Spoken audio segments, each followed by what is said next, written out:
my time. Well, you're on. Okay. I would like to introduce Jay Lovelace, who's going to be our MC for the evening. So Jay, the eye of the tiger.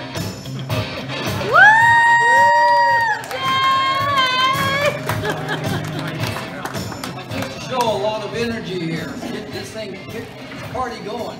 There are a few young people here that are concerned we're too old and a little slow or whatever. But anyway, we're here to honor Mr. Dick Nelson, if you'd please. I hope everybody knows you're at the right party. This is Dick Nelson right here.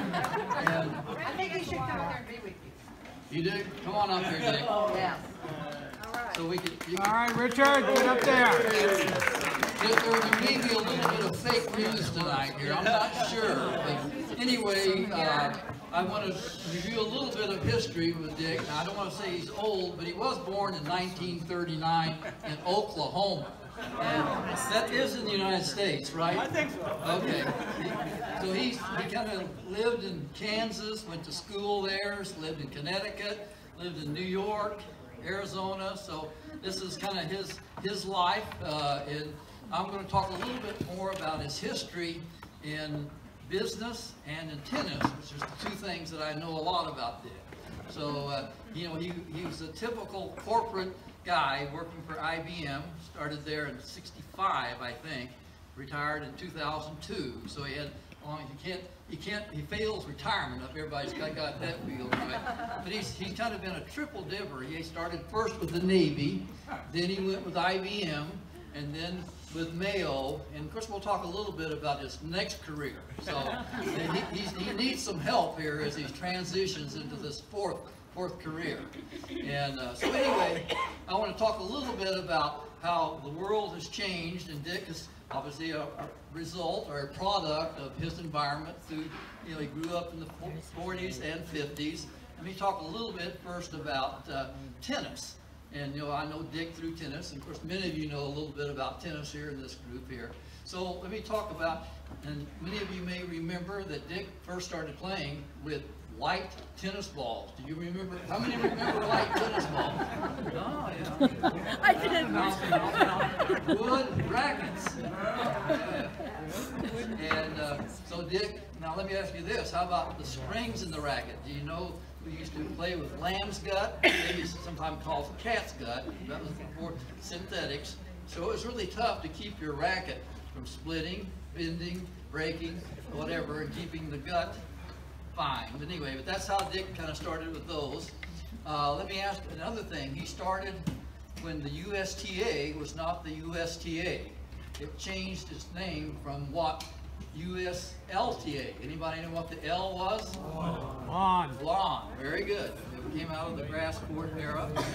And of course, we also all played with white clothes in the very early days. Of course, that started shifting even in the 70s, I think, even though Wimbledon is still sticks with the whites today. I think you guys may remember, when did metal rackets, I take the T3000 was the first one. 2000 was the first one. Did you have one of those things? No, early. You did, okay. And then Prince came in with the jumbo rackets. Did you have one of those? I had one of those. Oh, you did, okay, very good. And of course, Dick also learned the game before two-handed backhands became vogue. So he's a one-handed backhand, plays the conventional, and so anyway, but the game has shifted, but Dick still plays his old school game. But anyway, he's very active, and that's a major part of his life, playing here in Gainey Ranch with a lot of friends, and I've played a lot of time with Dick on the court. And anyway, he's trying to improve. He's still in there, working hard at his game. And now I'd like to review a little bit of the history with him in his IBM days and corporate life and how that changed in America. So Dick started at IBM in 1965, and at that time we didn't have very many business aids to help us. For example, we had no computers, we had no internet. In fact, everything was done by typewriters. And in fact, even IBM had the best Selectric typewriter. I remember that was a great thing. Anybody know the IBM Selectric typewriter? And then we first didn't have even calculators, hand calculators. Anybody remember TI came out with calculators, I think in about 1965 or 1966, and we thought that was wonderful. And then they came out with something called a copy machines, or Xerox. I mean, that was, even in my era, that was a great thing to have a Xerox machine. And then fax machines came in. You probably remember you got your first fax machine. And then our secretaries ended up, and that was a time when we did have secretaries, because everybody had to type everything, and before everybody had their own PCs and laptops and desktops. So anyway, we used, so the fax machines came in, then they got workstations. So this was kind of the advent, maybe in the late 70s, early 80s, I think. We all had workstations, and girls, you didn't have to go back with Snowpake and change the typing, and you could do it all on your computer, and that was a wonderful change. And then, of course, the internet came in the 90s, I guess even in the late 80s, and that was obviously a big deal. And so I'd have to say, though, I give Dick compliments that he kind of lived that great era in IBM as they became a major force in America in computers. And actually, by the time he left, they were kind of on the downhill slide. So his career did a pretty, and then he joined Mayo thinking he was just going to be a volunteer, but of course that didn't work out. He failed the volunteer, and he said, well, you're working full time, we might as well pay you. Sure. And so he reluctantly agreed to be paid. What are you doing? Not afraid though to take his retirement. He got 16 years in with Mayo, so now he's got all these Social Security checks and IBM checks, and it's really a problem managing all the money and keeping track of all of it.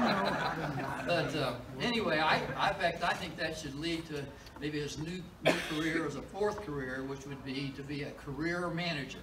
I mean, I've never seen anybody be able to use the system to his benefit. I can't believe all the trips he got his companies to pay for, all the dinners he's had out. And I'll tell another story on Dick. Was I guess we made friends with him in the 90s, and he lived here in Gainey Ranch. He didn't have an office. He worked out of his home and flew around to different places on projects. Anyway, I guess it was about a year and a half. I asked Dick, what about your boss? Well, I don't have a boss. And I think he was lost in the IBM system. They still had him in payroll. He still had to get a check. And if he became Dick's boss, that was the kiss of death. They get fired quickly. So, and that's not even fake news. That's the truth. And I think Dick can attest to that. But anyway, Dick did keep changing through the years, and I guess I'd even say he became a pretty good advisor to a lot of friends, including myself, on, should we get a desktop, should we get a laptop, should we get a PC, or should we get an Apple? But he's done a pretty good job of keeping abreast, but he was still old school in a lot of things. He still has, he won't get a Tesla, he won't get a Japanese car, he has a Jaguar, and of course the sports car of the 80s is the Porsche that he has. So, I think he still has an analog watch. Apple Watch. Oh, maybe he's a little more modern. So anyway, I think though that Dick has such an outstanding career that he certainly could go into that advisory. So if anybody's got any children that needs a job, or any you want another job, go see Dick. He knows how to play the system really well. So anyway, glad everybody came here. I think we have people from his college, from his high school, friends from Connecticut, and I think Earlene, she paid up to $100 per person for you to come here. We really appreciate that. To see Earlene, you want to collect your payment. So anyway, I also got a lot of advice from people.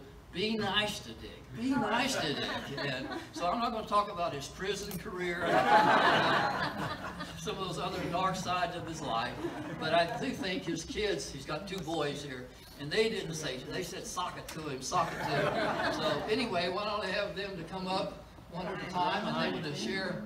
Aha, here we go. We weren't waiting for this opportunity. It's the favorite.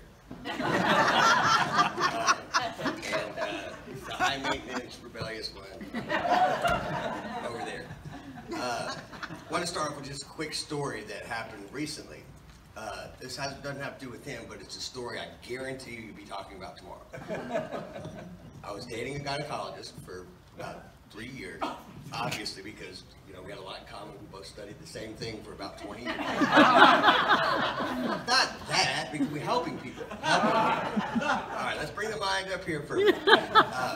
Anyway, so she would have patients. She had 5,800 patients that she would see. And I would hear a lot of the stories. Obviously, with HIPAA, I would never get any of the names, but the stories were memorable. So be careful what you tell your gynecologist, because someone may hear it. Okay, so she, and just starting off, I've got a special needs child, and I told him this story, and he was crying, he was laughing so hard. But this story is just amazing. All right, so one of her patients was a nurse who had a 16-year-old special needs boy that she took to see the Troll movie. And he was troll this, troll that, just loved it. And about a week or so later, he called his mom at work at the hospital and said, "Mom, you're never gonna guess what happened." She goes, "What?" He said, "I caught the troll. Mama, I caught the troll." And she said, "That's fantastic, honey. You hold on to that troll." So, "Don't worry, Mama, I won't let him get away." So about 15, 20 minutes later, he said, called back, "Mama, the troll tried to get away twice, but I caught him. Don't worry." She said, "That's just fantastic." When she hung up, she went to her coworker and said, "I'm gonna drive home real quick and just kind of take a look and see what's going on." She walked in. All the furniture in the living room was trashed, turned over. All the furniture was just a mess. She walks into the kitchen and sees a chair wedged up against the door in the pantry. So she opens it up, true story, opens it up, and inside the pantry is a midget Jehovah's Witness inside the pantry. True story. So anyway, didn't have anything to do with anything, but I thought it was amazing. Seriously? But she said he was very understanding about it. I'm not sure if he's still a Jehovah's Witness. Would have loved to have been in the Monday morning meeting hearing about, "So how was your day?" You're not going to believe this. All right, so to start off, just to tell a couple just real quick stories about my dad. I don't know if any of you know this, but everything was always regimented, engineered, perfect. So out of 50 years, Darren and I were talking this morning that there's probably only 6 or 7 instances that we can think of. He doesn't do stupid things. And these weren't stupid. I think he was just distracted with Darren's behavior problems. But anyway, so the first one we were thinking of was when my mom went into the hospital and my dad was cooking for us. He was cooking breakfast for us. And one of the things that were famous back then were cream of wheat.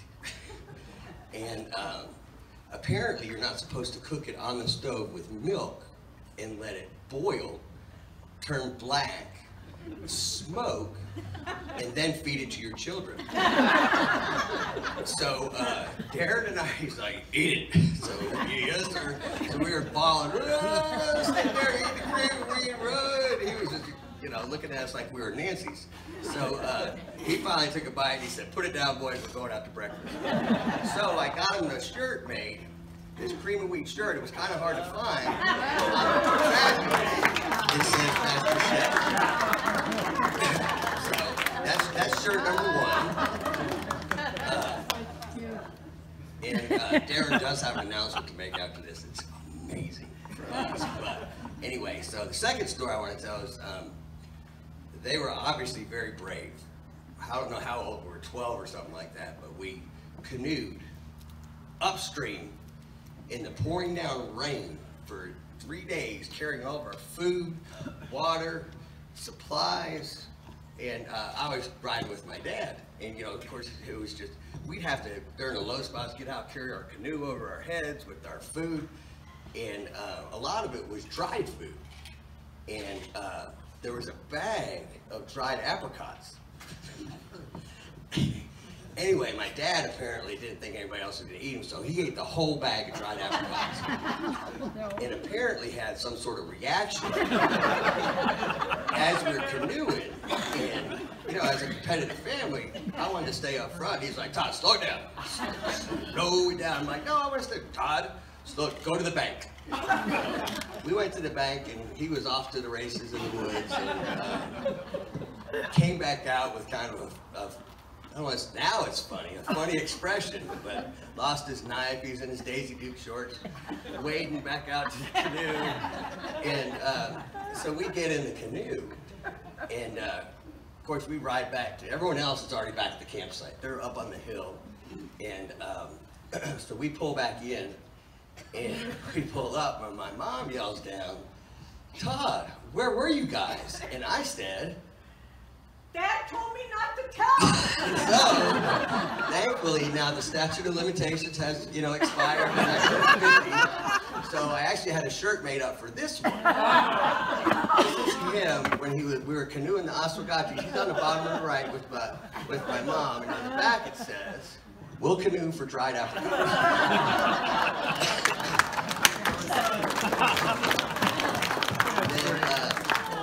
There's plenty of stories, with him. We had a Volkswagen back then. He started, what? There's plenty of things. I mean, like 5, I think. But, we had a Volkswagen that was rusted out fenders. We'd drive around, the water would come out of it. And so I think there was something wrong with the hatchback. Or that's where the engine was, I think it was in the hatchback. And again, he does not do stupid things. He's probably just distracted again by his behavior. And so we lived on the Carmel Hills in Poughkeepsie, New York, and I think he got everything he needed to get done with the engine for the Volkswagen and was backing out. But what he forgot is that this Volkswagen had a big old hatchback. And he tore down the whole garage as he backed out and hyperextended the hatchback on it. And I looked on, if you look at Google Earth today, there's no more garage there. They turned it into like an extra room. But anyway, Jay was talking about how my dad is old school, and watching him through the years and passing it down to my kids about respect for your spouse, opening the door for them, never say a mean word to their face. Always just making sure your spouse is taken care of as a gentleman. Jay, I saw you get out of your car tonight and you opened your door for Martha. Oh, so brother. I know. Even at her, she was handing Are you sure?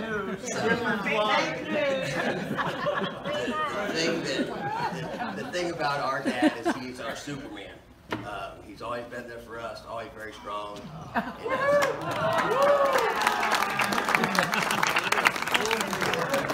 So get ready.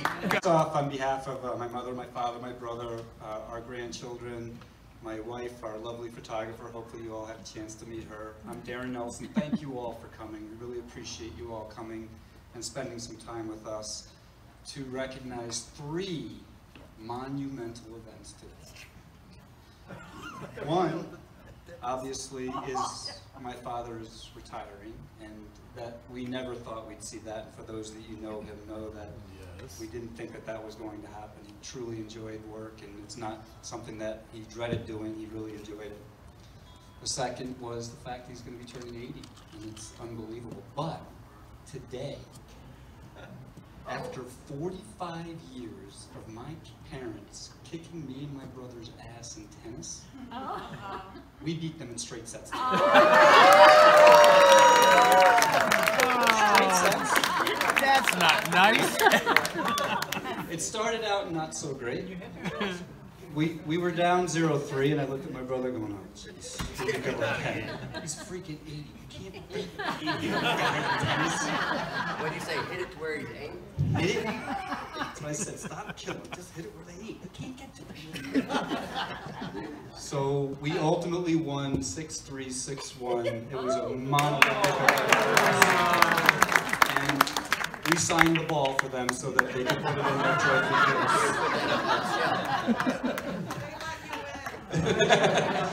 There's probably truth to that. There's probably truth to that. But seriously, I want to thank you all for coming. We really appreciate it. I'll provide a little more context. To you all, you know him as a friend, and some of you met him in Poughkeepsie, and some of you know him here. There are actually two versions of my father. There is the East Coast, New York, very disciplined, very structured, very regimented Dick Nelson.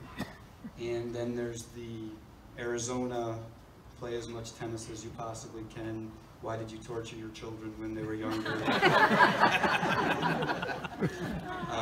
In his world, he raised us, he was a perfectionist. We were never allowed to say the word can't. That was forbidden from our vocabulary. There was nothing you cannot do. If you put your mind to it and put the right amount of energy and effort to it, you can accomplish that. So we were never allowed to say can't. There was no excuse for starting something without the intention of completing it perfectly. It had to be done perfectly, and that, that's a tall order, but it taught us a lot. So I'll add a little more context to some of the stories that my brother started on.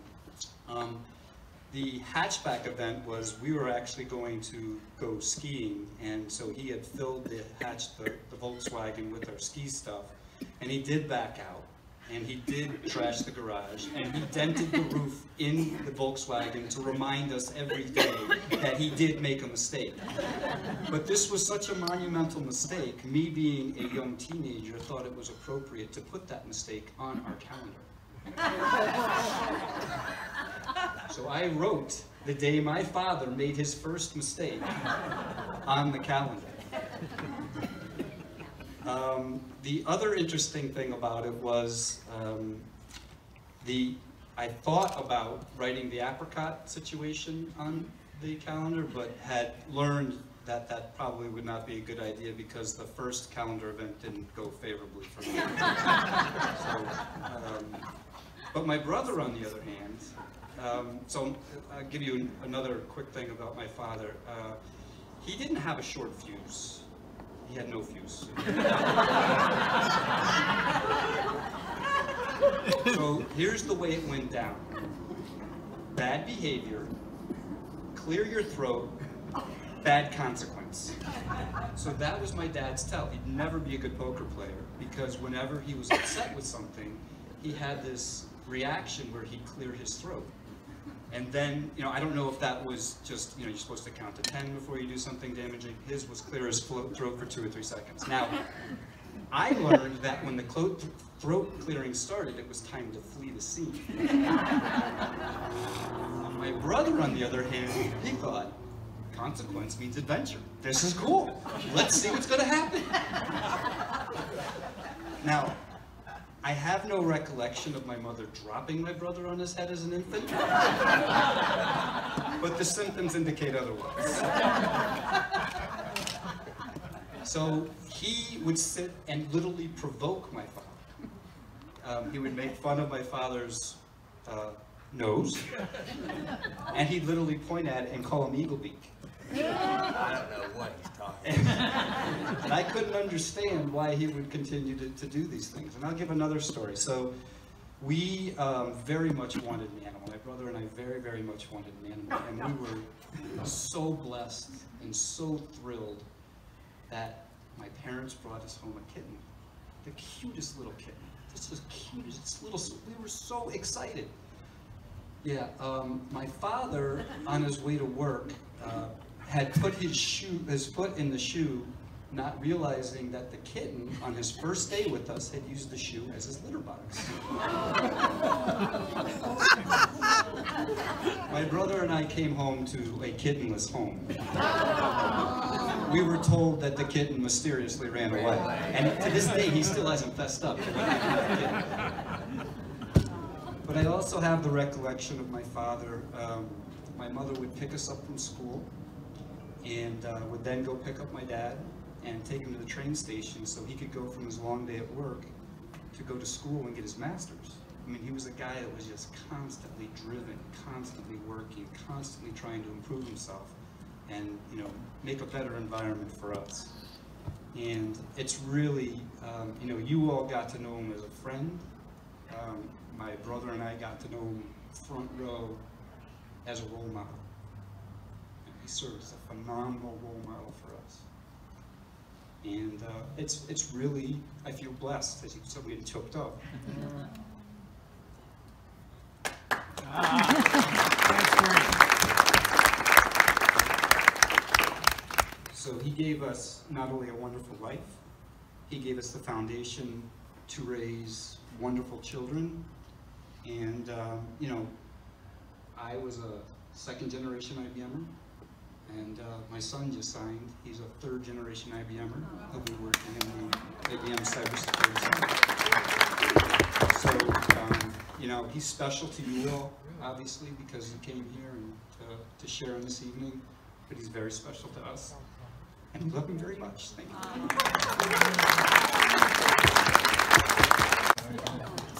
Well, thank you for all the comments. Did you get a file of that? Are you Speaking of kidding? introductions, I do want to introduce some people to the Arizona crowd here that you may not be aware of. First of all, of course, you've met my two sons and my amazing daughter-in-law. So we have a great family. I'd also like to introduce you to some of the people who have been with me for a long time. So I've kind of put together a timeline here.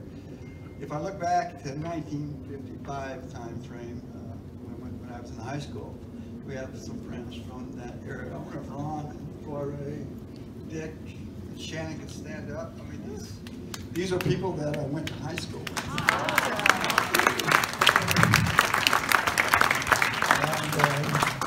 And Flore still live in Wichita, and Dick and Shannon live in California, so I'm happy that they're here with us. Ron was a real guiding influence to me, but of course there are some stories that I can't tell that go back a long way. And then I went to Wichita State University, where I joined a fraternity. And there, Ron was my fraternity father, and also Gary was in my fraternity at that time. So it goes back to the 1959 time frame in the fraternity environment. So appreciate you guys coming and supporting me there. In 1965, we moved to Poughkeepsie, New York. And that's where we met Stella and Bruce. You could stand up, Stella and Bruce. We also met Joyce. Joyce, outstanding bridge player. Significant bridge. A little competition of bridge. Joyce is a person. We also met Bill and Sandy Kazan. We had a lot of firsts with them. We spent a lot of time going on vacation. They currently live in California, and they're here from the California area to spend time with us. We appreciate that. So then in 1993, we moved to Scottsdale, and that's where we started playing tennis. Played tennis with Jay, Rich, Eddie Zito. So these are the guys that we started playing tennis with, and we've been playing with them for all these years. I mean, my God, 25 years, I can't believe we've been playing tennis all that time. And then, so I retired, and I wanted to give back, so I went to Mayo and Cliff Romey. Cliff, as you can see. Cliff is the one that hired me at Mayo, so I am sure that he never expected me to last 16 years. But nevertheless, I did. I also want to introduce Patsy Barker. I was Patsy's mentor. But I'm not sure who was mentoring who. She went on to be get one of the key awards that Mayo gives for client services. She was outstanding, and I'm sure it had nothing to do with my mentoring. Everything to do with your mentoring. So anyhow, those are people who my tennis friends may not be aware of. Also, I want to introduce Wonga.